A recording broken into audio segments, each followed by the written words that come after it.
friends and educators. We are Lauren and Anne, and welcome to the Informed Educator, Research and Teaching in the Anthropocene. Today we are joined by the wonderful Andrew Finlan. Now, for those few listeners who may not already know Andrew. Who is out there?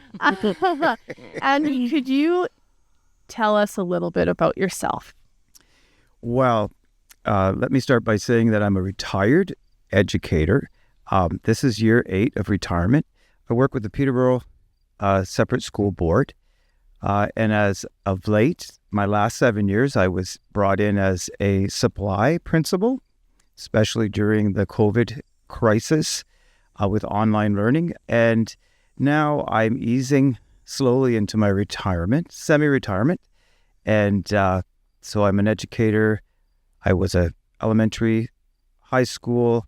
I was a consultant. I ended as a high school vice principal, which is a world unto itself. And my education, I did go on to get my master's at OISE in creation of inclusive learning communities based in the arts. And I would say I used to be an educator comedian. Now I'm a comedian educator. I have a stand-up comedy career that's, I wouldn't say thriving, but it exists. And we're coming to you live from Spring Rock Trailer Park, where I am trailer trash. And trailer trash is a good word because we're going to talk a little bit about authentic education and being authentic. And I have, as a man over 60, I just love the fact that I'm in a conversation with people I care for right now. Thank you, Andrew. You're one of those people that as we were thinking about who should we invite to be guests, you were a tricky one for me just because there are so many things we could talk about, and how do you narrow it down? So I feel like you could be a returning voice. I mean, who knows? Yeah, we've had 6 or 7 podcast topics just from the walk-in to the Yeah, because we've got being authentic. We definitely want to talk about relationships at some point. I mean, I'm very passionate about the arts-based stuff. Also, just your view as a successful, quote unquote, whatever that means, successful educator through the decades and through the positions at all the different levels is fascinating.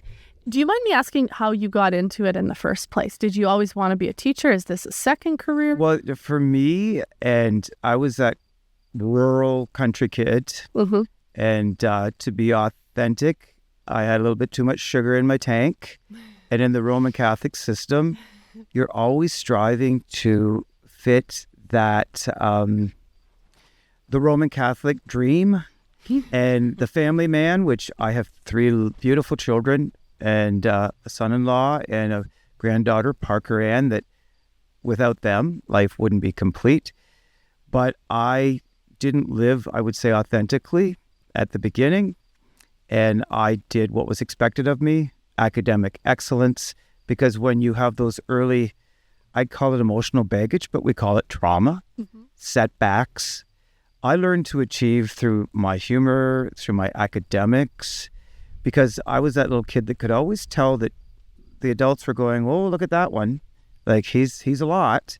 And so as an educator, I was drawn to creating classroom communities where everyone felt worthy and included, because I was always feeling like I was not part of the community, even though I was the one that was the wisecracking kid that might have been a little extra hard to love on a Friday afternoon.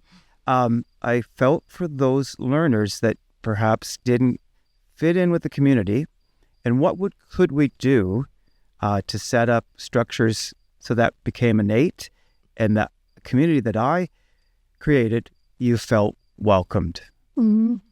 Can you talk a little bit about a key approach that you used? So how did that experience that you had growing up inform your approach specifically while you were an educator in creating those inclusive environments? Well, in high school, you look to survive. And I mean, it's so cliche. It's like an episode of Glee. I was discovered because I had an elementary teacher that knew that I was a lot and that it might transfer into a stage. And so I got to experience firsthand how showing up to be part of a production, you felt worthy. And there was authentic assessment called the audience. And those teachers were really stressed and looking at you and saying, we're in this together. And I felt seen. And so I was addicted to that attention. And now it's interesting, when I am in front of an audience, I'm more of a prism, and I let the audience give me the energy and reflect it back onto them. Yeah. Because it's sacred. So I feel like I was given a chance because some teachers created an inclusive performing arts community in my high school. Yeah. And it saved my bacon. Yeah, I'm wondering about this transition that you've experienced towards your authentic self, because you mentioned that earlier in your life you weren't living in an authentic way. And I'm wondering some of those pathways, like if the confidence that you gained on the stage, for example, somehow translated to the confidence to step towards your authentic self, or if I'm sure it was in fact a long process. Well, it's ironic because originally stage where you get to take on characters, you escape. Yes. So it was my escapism. So to start, I was at Trent when I was 19 and successfully started a magnificent career as an elementary teacher through to the high school, and then the consulting years and the admin years. I loved them all. So education to me was authentic for me. However, it was difficult because it wasn't until I was about 41 that I decided, after a divorce, separation and divorce, the analogy I give is it was like I'd fallen through the ice and I had to find my way back up. And I knew I had only so much time to breathe, body temperature, I had to get out. So at about 41, it took the baby steps. It's like walking through a house that but the lights are off. And so you bump into things. Wow. Yeah. And you bruise and you start over again. And so fast forward performing, now that I'm a stand-up comedian, you have to be your authentic self to be funny. So it's like Madonna albums. At first I was doing jokes about roller coasters and being a dad at the theme park. And then I had a show called Bling It On where I was a bit more authentic. And then I realized that some of the audience could take gay light issues. They didn't want too much. So now I have to find a balance.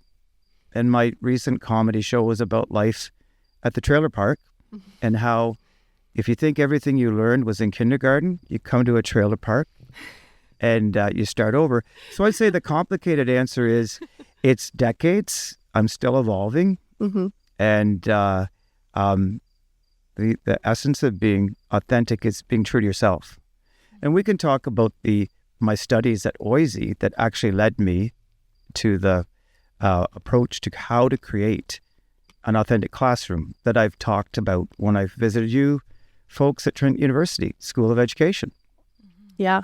No, that would be great, because I guess what we want to get to is just chatting about ideas for how teachers can be their own authentic selves with their students, but also just support each and every student. And it's so difficult to do. You have 30 people, they have different needs, they have different traumas, etc.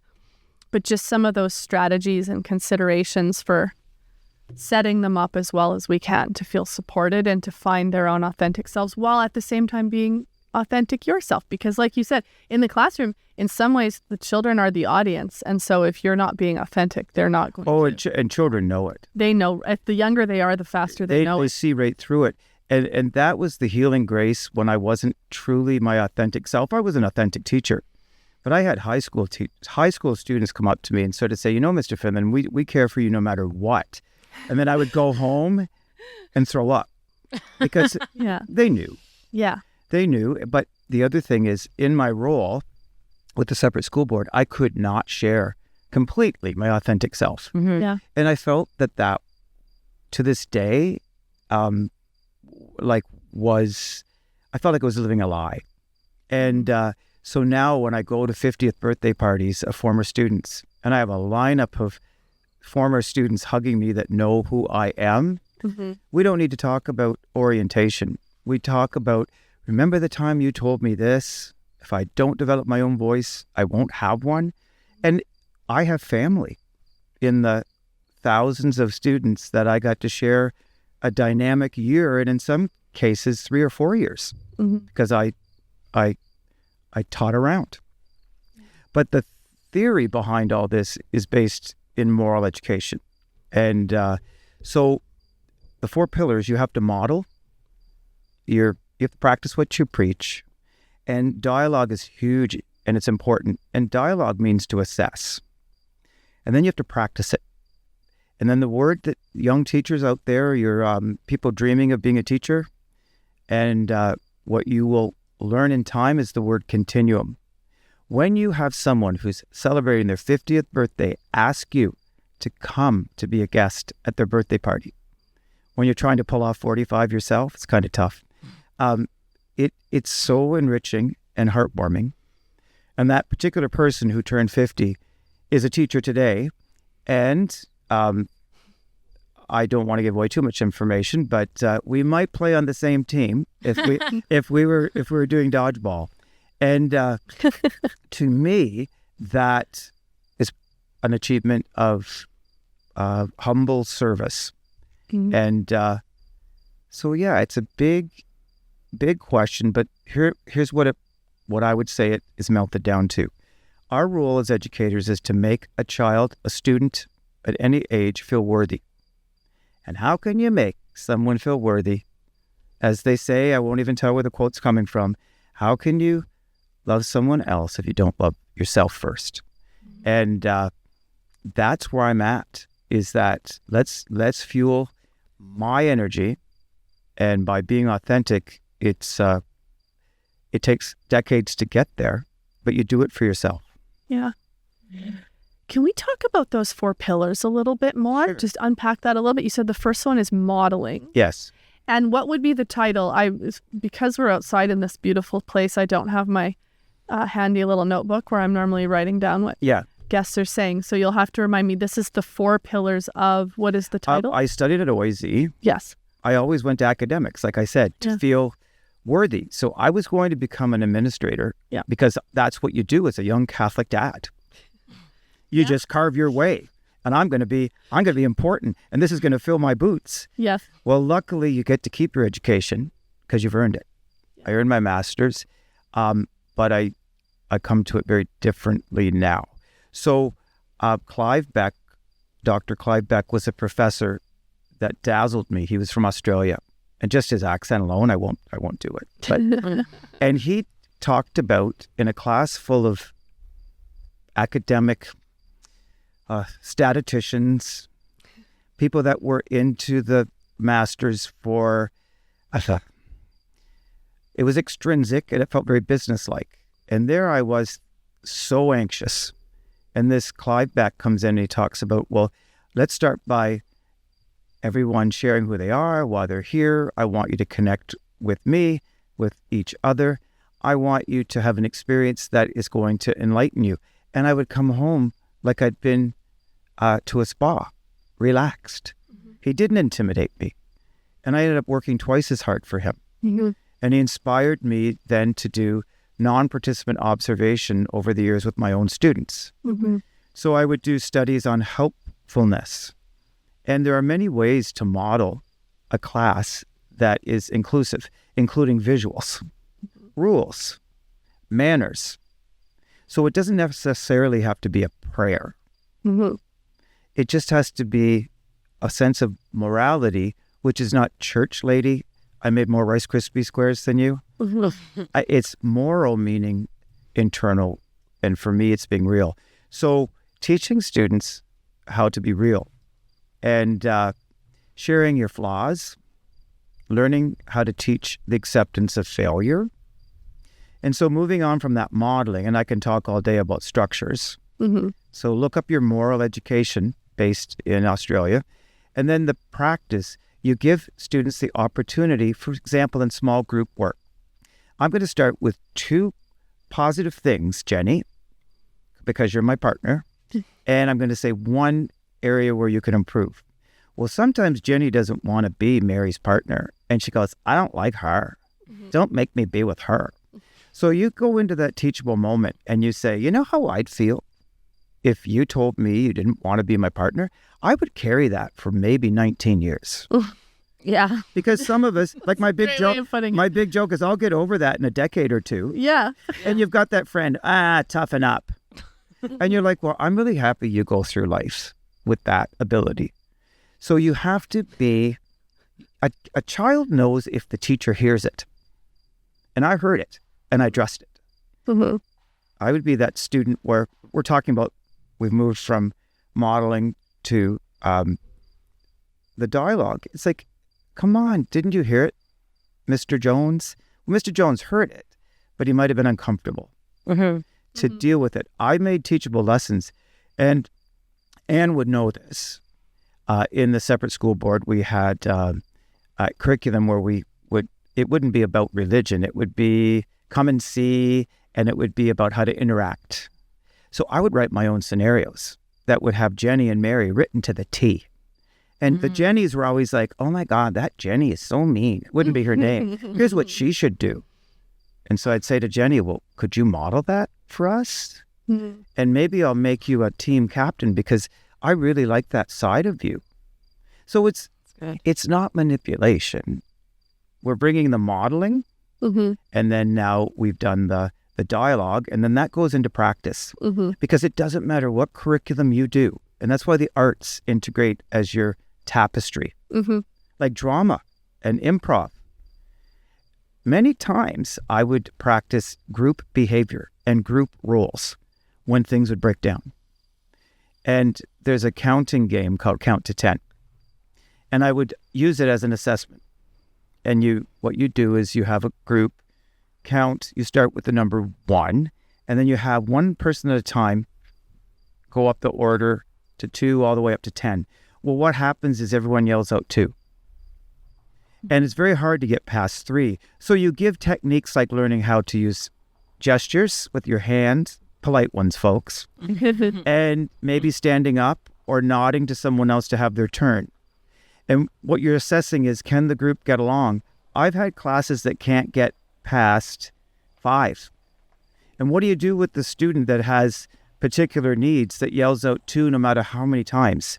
You say to them, you know what, I'm going to assign, David, you're going to get number 1 with me. Come over here with me. And on the count of 3, we're going to say 1. So we go 1, 2, 3, 1. And then David goes, 2. And you're like, okay, David, you never want to pinpoint a child as the issue. Right. We're not going out for recess until someone tells me who took this. Like that, I hope people out there know that making an individual, calling them out uncomfortably is something, we're human as teachers, but you should really work that if that happens, and it will, maybe you have an apology, take them aside. So we've looked at modeling, practice, dialogue and practice, and I know I'm jumping through them, but the continuum is maybe if you're a high school teacher, making it through that semester so you can assess how you did at the start of your semester. I'll try to create my communities differently than I did in September, now that it's February. In elementary school, it can be, I love January as a refresh. And on that note, my whole month in elementary, any class, but if you have a class all day long, or most of it, it should be community building. And some people say, well, I don't have time with the curriculum. You can integrate the arts. You can have them do self-reflection. It can be done. Yeah. So, but the real continuum is when you see that child when they're in grade 8 at the graduation, and you've had them in grade 4. And you can say to them, wow, you've just grown into this person that I really admire. Sometimes that conversation they'll carry with them for years. Now, I've known Anne. I don't even know what age I met you. It would be like childhood. Yeah. And Anne has an essence that's very similar to my daughter, Elizabeth. And I don't want to give away too much, but when Anne would come to me when I was her vice principal, and she was a secondary teacher. And everybody that got to high school, there was this thought, you made it to high school. You got the dream. And I saw it in Anne's face. She's like, well, I've got the dream. I like it here, but I really loved. I liked the report cards in high school. Yeah. And she loved the intermediate vibe. So talk about that, Anne. How did I help you see that it was okay that you really thrived back in elementary school? I think it was that prism approach that you mentioned earlier, right? Like, you created a space for me to share or reflect, right? Like, you were my sounding board. And I think when I started at that in the high school, right after a stint teaching at the intermediate level, feeling really surprised at how miserable I felt, how much I missed the relationships and the day-to-day with a younger class, having the same group of kids all day long. And I think I felt really disappointed maybe in myself, like I was doing something wrong or wasn't cut out for it. But having you as that safe space to help, like, to explore what it was about my personality that maybe made me stronger in an intermediate setting was really helpful, right? And being able to talk through those little micro situations that happened every day. And I think that I could have also, from you taught me a lot about how to effectively relate with kids of the older vintage. Yes. And I think that with time I could have gotten there, but you helped me to realize that I didn't want to get there. Yeah, and that comes with, at that time I think I was over 50. I had realized that there would be limitations in my career advancement, and then I just accepted authentically, this is it. I'm just going to do a good job every day. And in Anne, I saw as the same quality that I would see in my daughter. You are a person that's more harsh on yourself than I could ever imagine anyone else being. And the disappointment was there. And I said, you're thriving. You got your dream, but there's nothing wrong with going back to what you had. And I want that message to young educators or student teachers training. Anne realized authentically that she loved grade 7 and 8. And there are some teachers that would be their nightmare. And God help those kindergarten teachers out there that can handle tricycles, hula hoops, and painting, and all of that. And germs. Yes. And all of that wonderful learning. I don't think I could be a kindergarten teacher because my energy would be too frantic. So you find your place. And I really think that's the word, is that authenticity piece. Yeah. You supported me in along the journey to discovering my authentic self. And like you said, it's an ongoing journey. You're never there. And I think that's probably something that's really important for new teachers to understand, right? And even now, teaching in post-secondary education, every year, rewriting my syllabus for the same course that I've taught over and over again, thinking, oh, I wish I'd known this last year because this would have been really valuable learning for the teacher candidates. But coming into that with a sense of compassion towards myself and just saying, you never know what you don't know until you know it, right? And then thinking or accepting that, you know what, the same thing's going to happen year after year after year. Year after year, my course might get 5% better, but it's always going to change, and that's awesome. Well, and along that growth, I'll tell you something I had to go through just in May. I have my stand-up shows. They sold out at the Theatre Guild. And for 4 seconds the first night, because everything was new and going on, I had a little pocket where I kind of forgot the rhythm of my act. So I have a partner, Stephen, who's a technical wizard.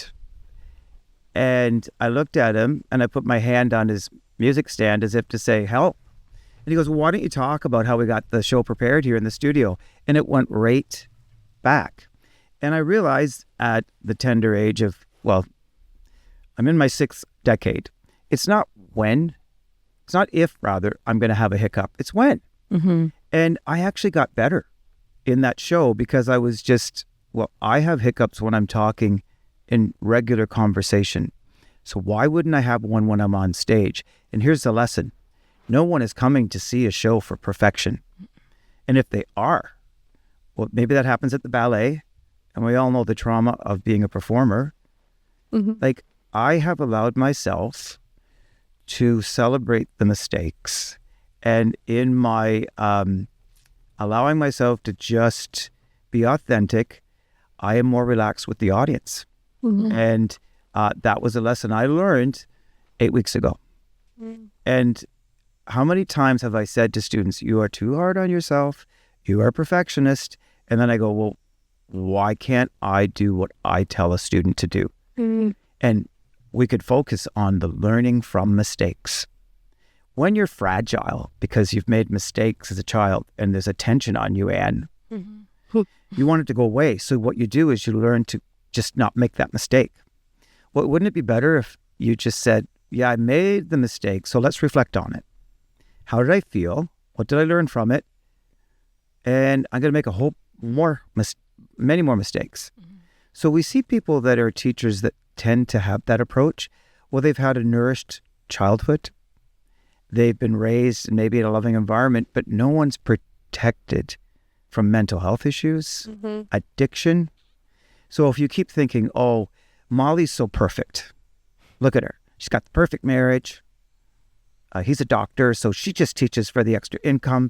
And you can go through the whole thing. Well, maybe Molly has anxiety, and she's so busy trying to fit into this world that it's those Mollys that midway through their career, they're like, I just can't do this. And I would say the message to everyone out there, I don't know why I'm quoting Jelly Roll, but Jelly Roll, I think he has a song called It's Okay Not to Be Okay. Yeah. Why do you think he's so successful? Because, well, people identify immediately. He speaks to a piece of all of us. He was in jail writing these songs. Yes. Wow. And he's come out of that experience with the human identity of identifying how to grow through trauma. Yeah. And we were talking earlier, Anne, about visiting your past. And part of the reason I'm up at the trailer park is I grew up in a little place called Wooler, just outside of Trenton. And most of my experiences were based in being out in nature. So I came back to the trailer to be in nature, where I deal with anxiety.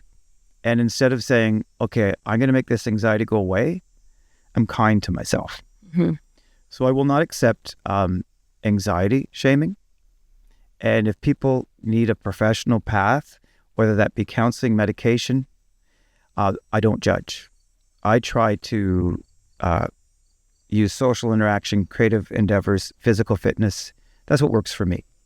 But I think that, do you two find that mental health becoming a greater issue amongst your candidates? Yes. Yes, I think so. And also amongst children, although they don't have the language yet, sometimes to talk about what they're feeling. But certainly amongst teacher candidates since the pandemic, I think most people would say that they've noticed a heightened sense of pressure, and also just economic pressure, to be honest. You know, we're seeing quite a few teacher candidates who are stressed, and some of it is mental health, and some of it is they're working full-time and going to school full-time and really need to. And those two things, of course, interact. So, you know, it's hard out there. And yeah. So imagine if you are that professor, and I'm sure you two are, that create this inclusive community where you might start your class with, I started with open forum. There are extrinsic ways to make your class more inclusive, where you have 5 minutes of dialogue of what's important to you. Now you have to move on. Over the years, when I was teaching drama at Holy Cross, I had a young lady. We had a rule that if anyone shared during open forum something that was more private, then I would simply say, all right, ladies and gentlemen, work on these activities. I will speak to this person privately. And this one young lady had the courage to share with me that there had been inappropriate sexual touch. I never saw her again because I pulled her aside and the chaplain became involved. She had the courage, after weeks of knowing that every class was going to start with open forum, And she chose to share that. Like it was like her coming up from the frozen water and saying, I can't. And I would like to think it was because it was an environment where she felt safe sharing. And my students had the practice to what to do if this ever happens. And when she left, it was like there were tears because it was like, you people, it wasn't just me. You people lifted her up.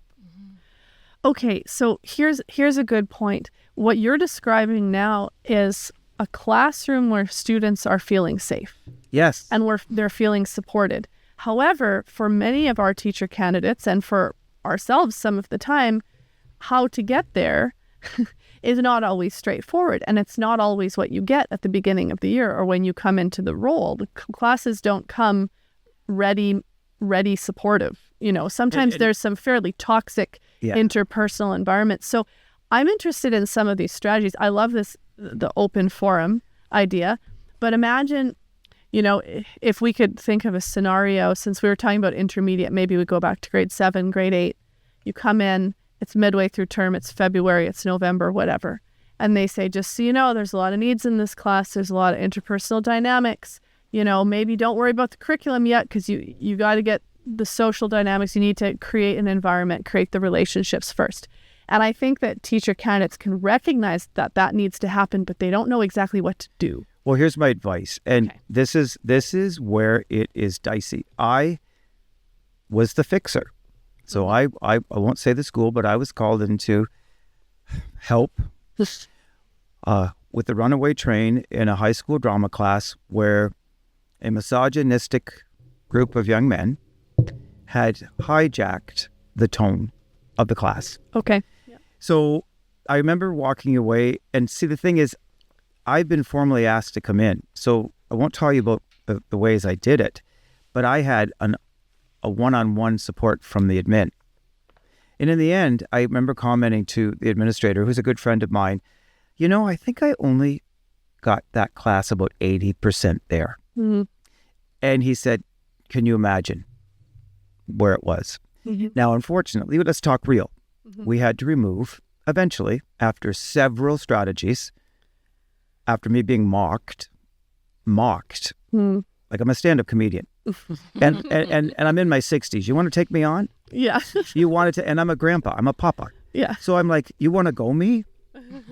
But I'm not that first-year teacher that if I go to the principal, they're going to think I'm incompetent, and I'm not going to get a permanent contract.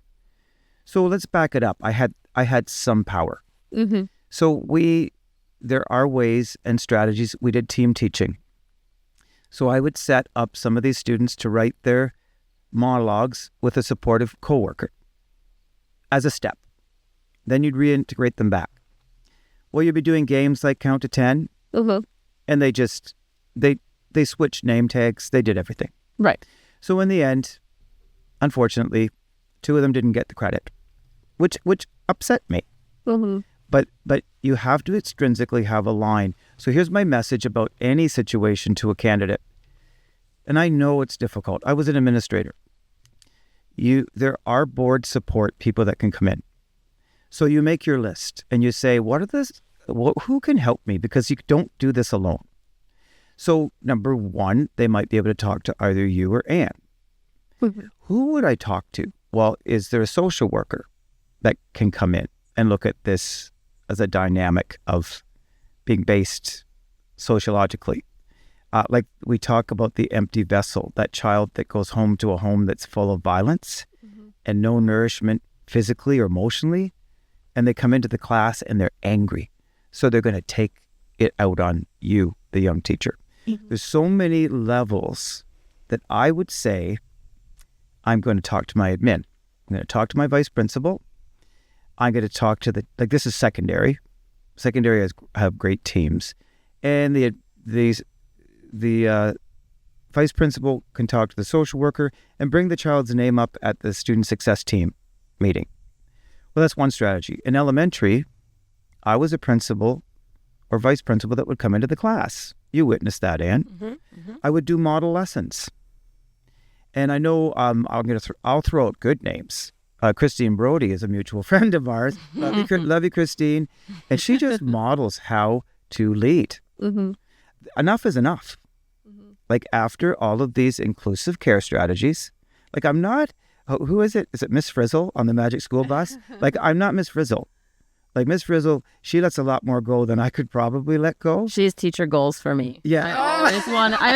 I once dreamt, I always have to say, once I had a dream, and I told my class, and I probably shouldn't have, but I had a dream that I was trying to put them all into my Honda Fit so we could go on a field trip. And they were like, this doesn't look like it will fit all of us. And I was like, trust me. And they did. We all fit into the Honda Fit. And you know what? They never forgot that story, I'm sure. Yeah. And no criticism, Miss Frizzle, but you have to, in your authentic approach, know what you can take. So if you're an introvert, and you're running a class, you could say, you would not catch me doing stand-up comedy, but I have the confidence to run this class and to make sure that everyone feels included. And there are options. For example, if a child is upset about having to present in front of the class, you can have them present to a small group that you oversee. See, and all these things, you know what you've just talked to me about, that class that's out of control. If you go back and you model and give opportunity for practice, dialogue, the continuum will start. And you'll get the reputation that, I like being in his or her class because I just feel safe. But going back to it's September 17th and you've got that class, don't go it alone. And it's okay to say as an instructor, if I was in this class as a grade 8 student, I'd be uncomfortable right now. Yeah. And I want to tell you that I didn't become an educator for it to be easy, but I would not ignore a child that is uneasy in this class. Let's look at why it's uncomfortable right now. And it's not about an individual.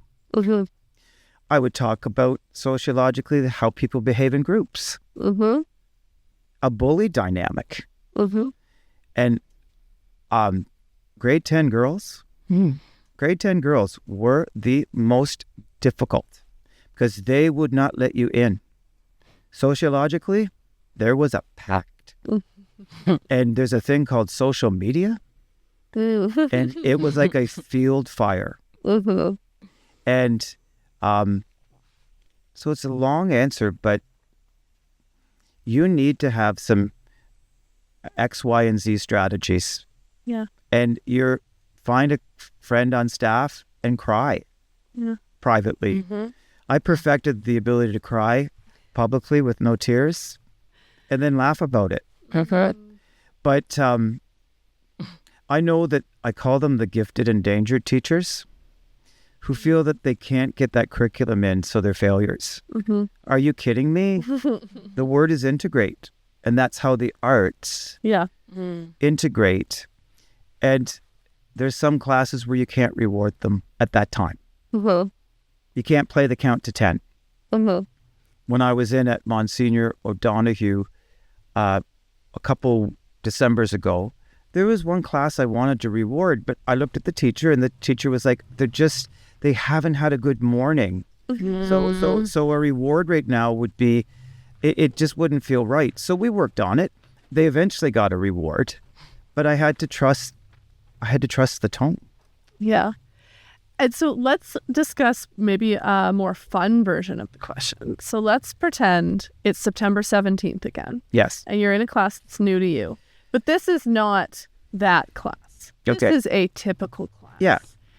What are some fun activities or community building things you might do with them in the first couple weeks, first couple months, or maybe even ongoing on a continuum to watch? Students, especially junior students, they love having a role in decorating the class. Oh, yeah. And so I would always go to a bio sheet where you had permission, and I would take a picture that would only be in the classroom, and you have legal documents to say to the parent, I will destroy the film or erase the picture.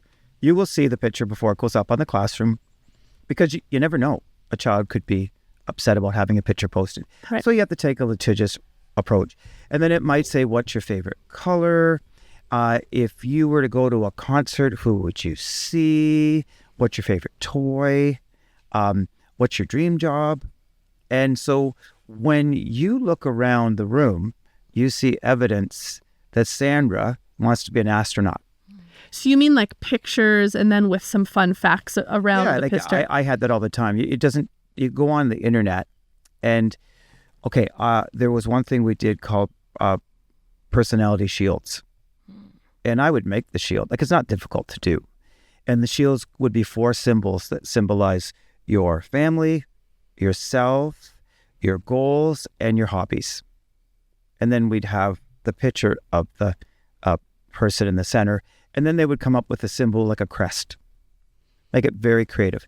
And then the extension would be they would have the opportunity to present that info sheet. And then I would say, in drama class, I would pretend to be a talk show host. And we would randomly put the students in situations where they'd introduce each other. And they'd be guests on their talk shows. And this fall, I'll be the educational lead at the Whitby Courthouse Theatre. So all the activities that I used in drama class, I integrate into the class. So the September should be about that getting to know me. That's what I think I called it, the getting to know me sheet. Yeah. Because it's art. It's instead of what did you do this summer? I'd like an essay, 100 words. They'll tell you what they did. But so I would have a visual board. I'd like this art lesson where I would teach them how to do aspects of design and color and shade, and I'd have them do their names in block letters. And then they would choose the patterns and colors that best represent them. And they go nuts. And then we'd say, let's take those letters, alphabet letters, and make different things, like cowboys on horses and elephants in jungles. So you're allowing the child to explore, and then you see the child that's struggling with the creative process. So it's pushing them gently into maybe mild discomfort that you guide. And what other things would I do? In the gym, I would have games that would be, and I did a workshop once. Remember we did the example where we had a basketball that went up and over? You have a line of people, 2 lines, and it goes over under. Well, you just do it for fun, and then you say, now we're going to have a competition, and we're going to time you. Well, the teachers went nuts, Anne included. I'm very competitive. And I love basketball. Okay, Anne and God, I love Tessa. I won't say her last name. The 2 of them we're going to qualify for the over-under basketball Canadian championships. And then I pointed out to them, see what happens when you introduce competition. So non-competitive games in the gym class, art class that integrate who are you. I also, Fred Jones was this setup specialist in classroom dynamics. So I would change my classroom dynamic, and the rule was that your desk had to be no more than 5 paces from the furthest student away from your room, furthest away from you. Sorry, say that again. So your desk couldn't be no more than 5 paces away from the student sitting the furthest from you. Okay. So I would do pairs, put desks in pairs. And again, if it got to the point where it wasn't working, we'd have to do rows for a day or 2. But the students generally loved that pairing. I also, here's some other things. I shared duties. So you gave the students jobs. So you had the gopher of the day. They go for this, they go for that. Yeah. It doesn't work in high school, but it does in grades 5. And you had someone that was making sure that the chairs were up at night within reason. Because there's somebody with a broken foot. They can't do it. You have somebody that's going to make sure that the recycling is clean and dispensed properly.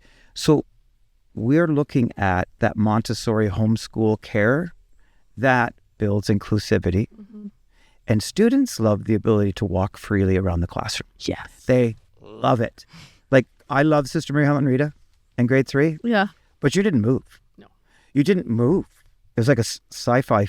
Like, if I step there, what will happen? But in my class, within reason, if we were doing an activity, I loved the centers table. You didn't walk with scissors. Scissors were preset. That would make me, I wouldn't say snap, but it was a thing.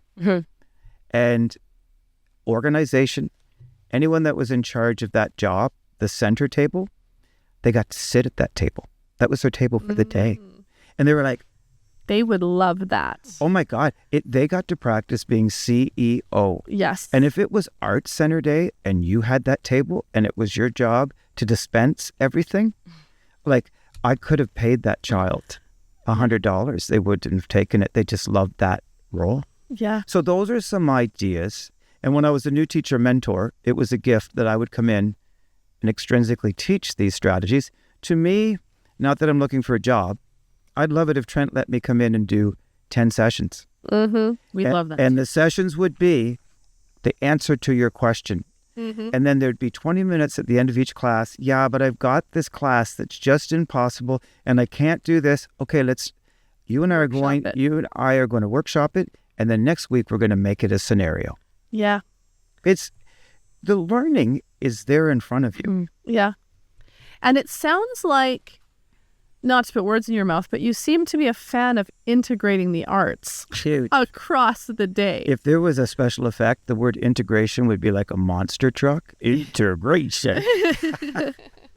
So, folks listening out there, the arts are not just for the, quote, arts teachers. I come from an arts teacher background. I was the music and drama teacher at an elementary school for many years and also was a music teacher at a high school. And I think there were many teachers who just weren't comfortable and were afraid and used that crutch of, well, we have an arts teacher, so she will come in and she will do the drama. But it just lights up the learning. And it's actually quite easy. You're teaching math, you're teaching social studies. Well, a lot of my work at OISE was coming from the perspective of a generalist teacher using arts. So you don't have to be the opera singer, the stand-up comedian. No. You can develop learning for the arts by letting, like it's scaffolding. There might be a child that's got piano, grade 8. Yeah. And she might want to bring her keyboard and help students write lyrics to the Pioneer Day. And my children, there was a rule that there had to be, now you wonder, and you know what it's like to be the child of a teacher. Absolutely. Me too. They were not allowed to do a presentation unless there were 3 intelligences and 3 tech components. But their presentations were hilarious. Like they were epic.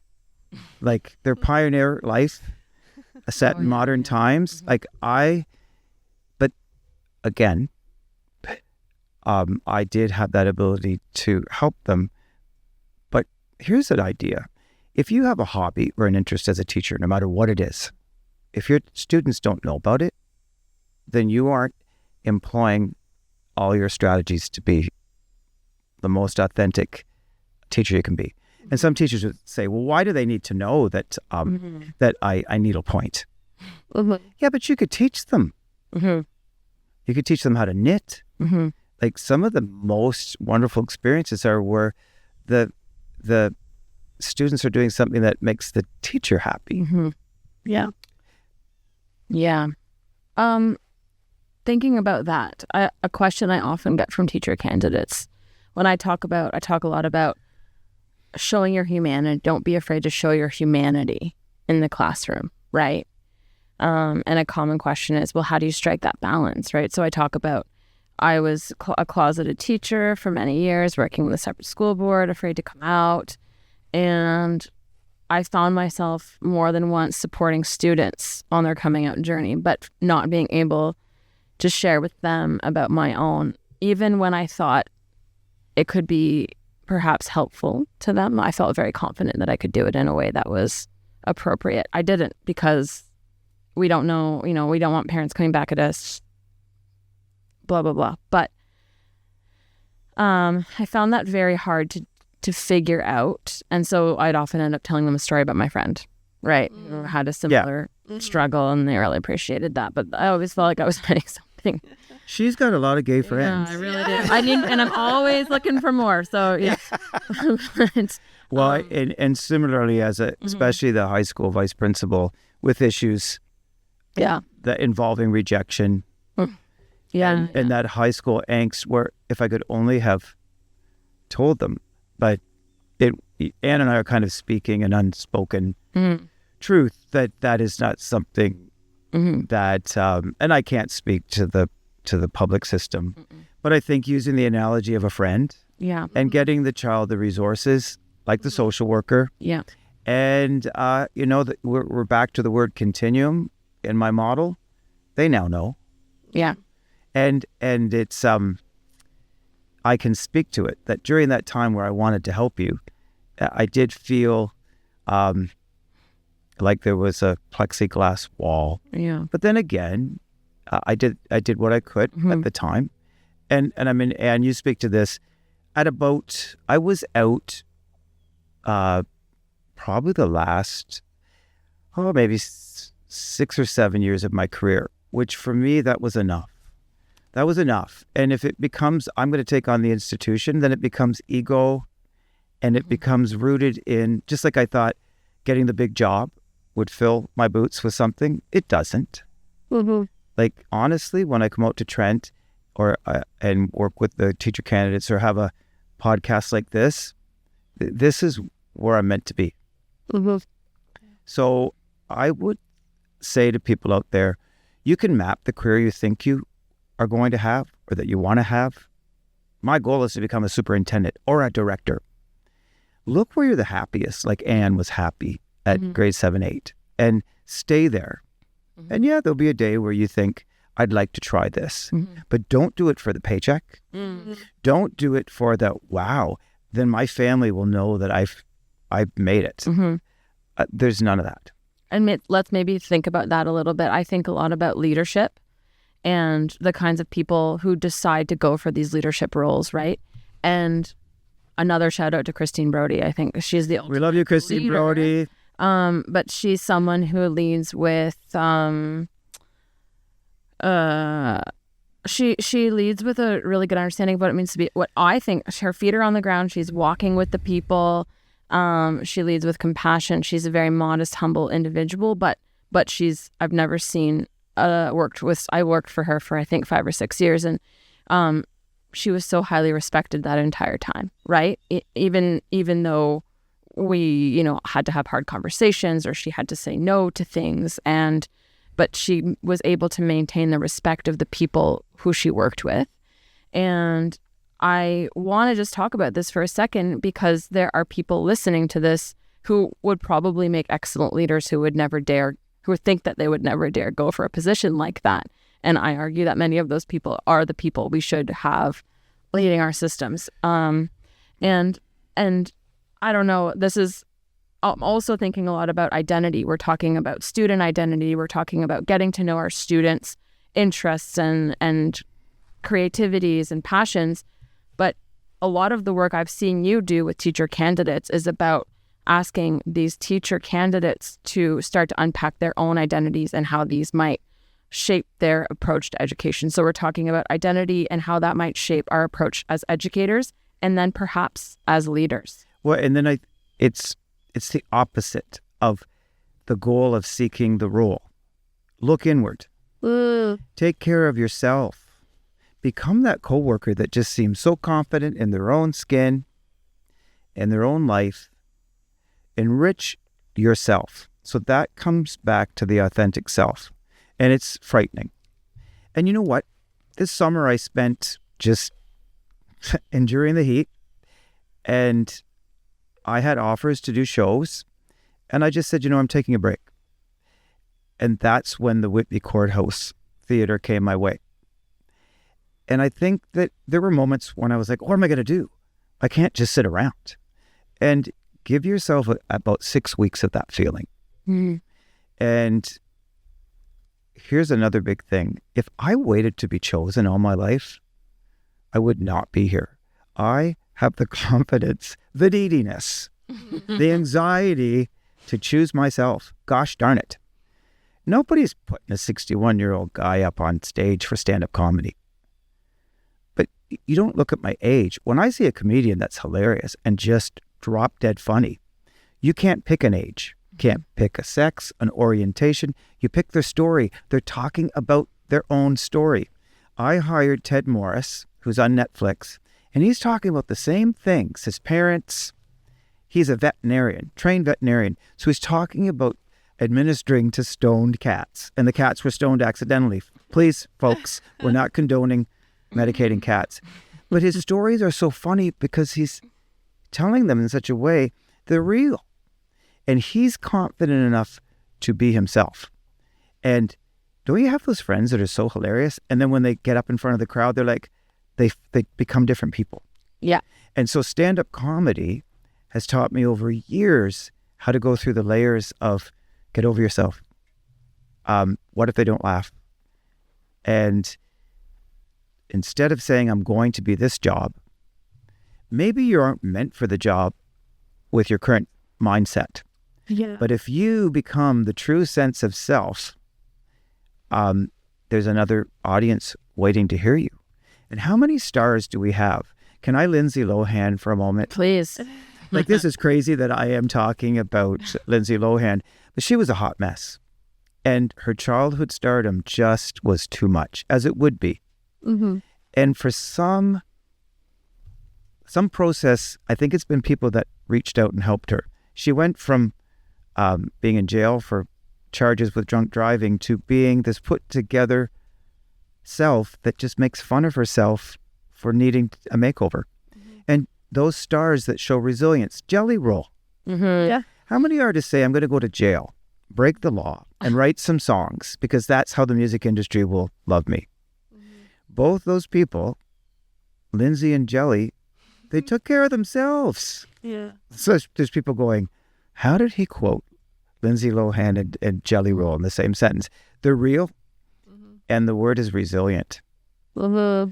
Because when you're honest, and it's hard, oh my goodness, when I'm being honest on stage, it's like I said at the end of my show, because it celebrated Trailer Park Life, I said, I was just a little rural boy that had too much sugar in the tank, and I just wanted to be seen and heard, but tonight I feel loved.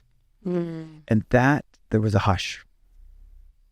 And that hush was better than any laugh I could have received. And after the show, people were just really like, wow, that was a nice thing to say. I didn't plan to say it. Mm-hmm. But like the prism, mm-hmm. I felt so much warmth and love and acceptance. Mm-hmm. And look how I had to find it. By being a stand-up comedian. Mm-hmm. So I switched my rules. I'm a comedian educator. Mm-hmm. And I tried extrinsically to be that person that was going to be I had the chops that if I really wanted to, if doors were open, I would put my foot in. But my God, after my foot almost breaking with the door kept being shut on it, I just went through the window and found a different opportunity. And it's okay that I didn't achieve the extrinsic goals that I had set for myself back as a 19-year-old at Trent in the concurrent program. Mm-hmm. And I'm not going to share what those are because it's embarrassing. But they're all extrinsic.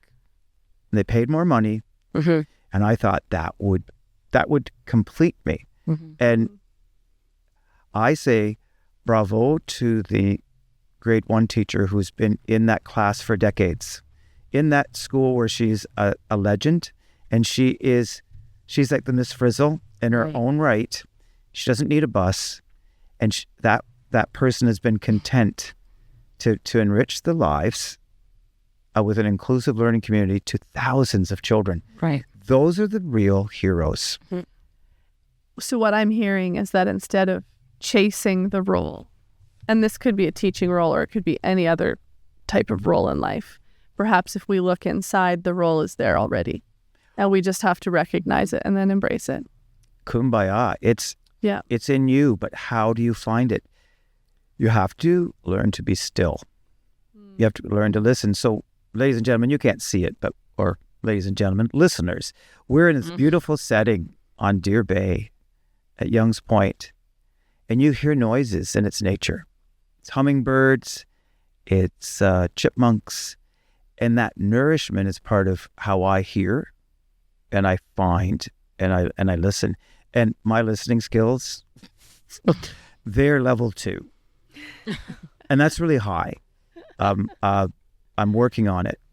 But I think part of the reason why I don't listen is because the anxiety and what I'll hear in the silence and the stillness is frightening. And that little bit about, and we talked, I don't know if we talked on the podcast, but going home, going to where you're rooted. And I have this saying that you have to bathe in your trauma, which sounds horrible. It's like, bathe in your trauma. That means you for 5 minutes, say to yourself, okay, that was really difficult.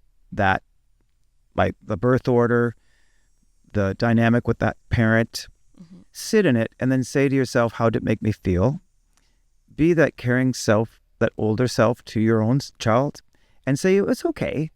And how is that going to help you on your journey when you see someone that looks like has the same affect or look in their eye that you had? Because for me, the more anxious I was in a class, the more I was difficult to handle. Right. And I didn't see it. Yeah. I think this is the podcast I need right now, and perhaps others as well. Yeah. I think there's something in this for everybody today. Well, yeah, I think so. And you know what? I'm delusional. Well, I am in my 60s, and sometimes I live for that. How could you be in your 60s? But I feel young. Well, I thought you were 45. Yeah.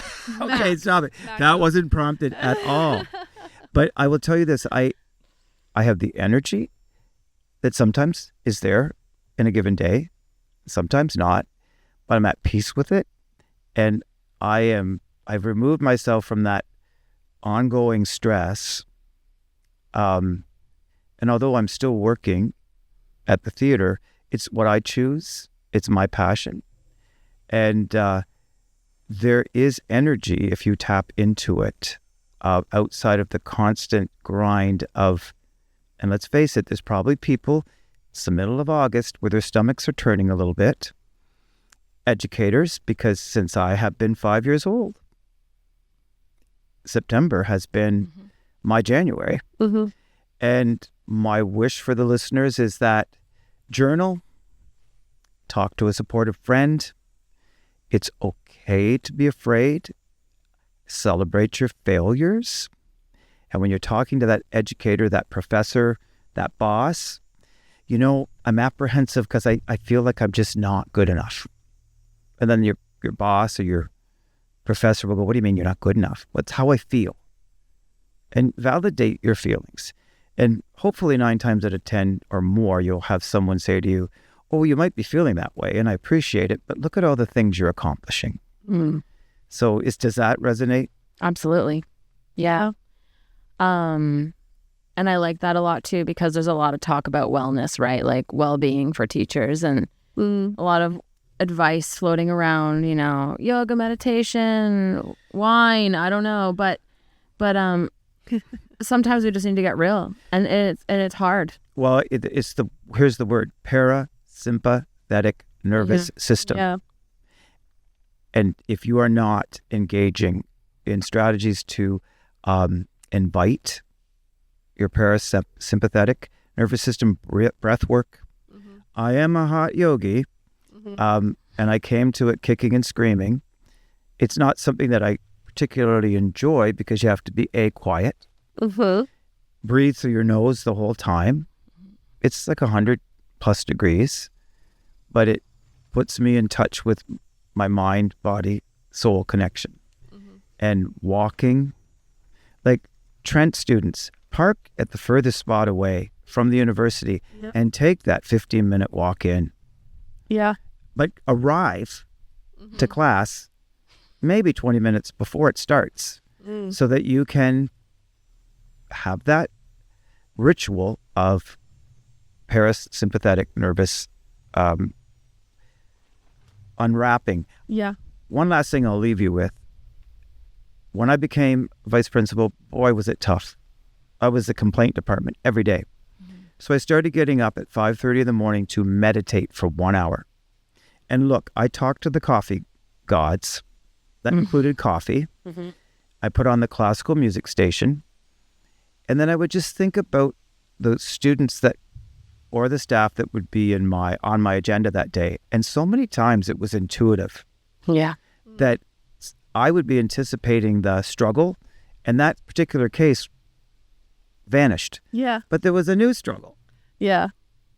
So being present in the moment, and I would really encourage Trent University School of Education, if you're listening, if you want better classroom managers, if you want more inclusive teachers, then give specific courses that teach it. Yeah.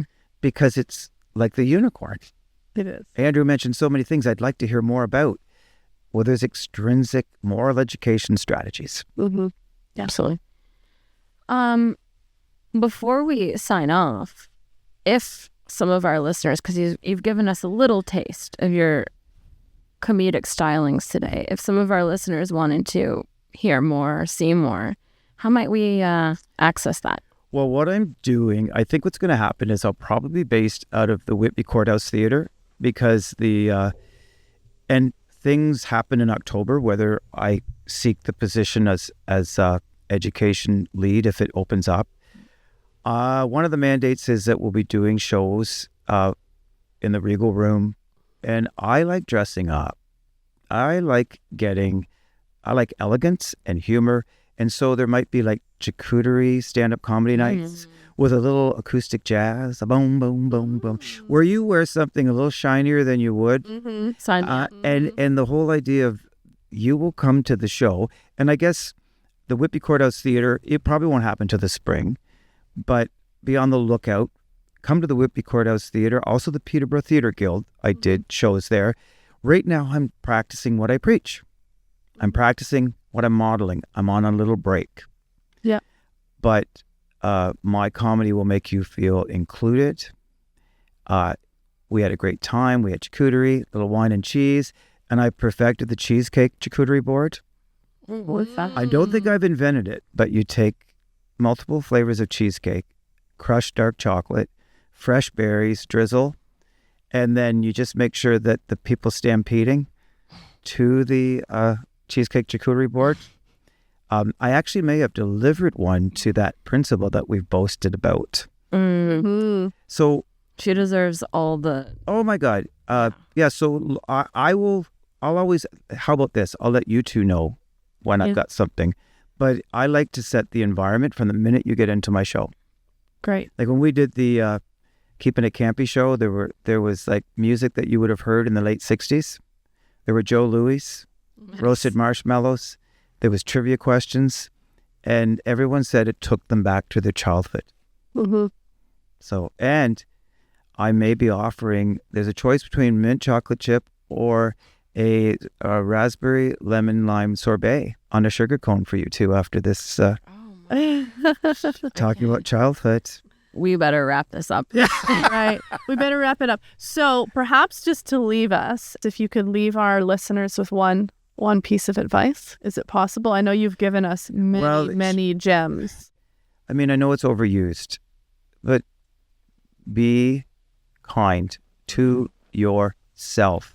How can you be the teacher that you want to be if you can't include yourself in that kindness? That's it. Take care of yourself, people. Amen. You want to get to your 6th decade looking like this?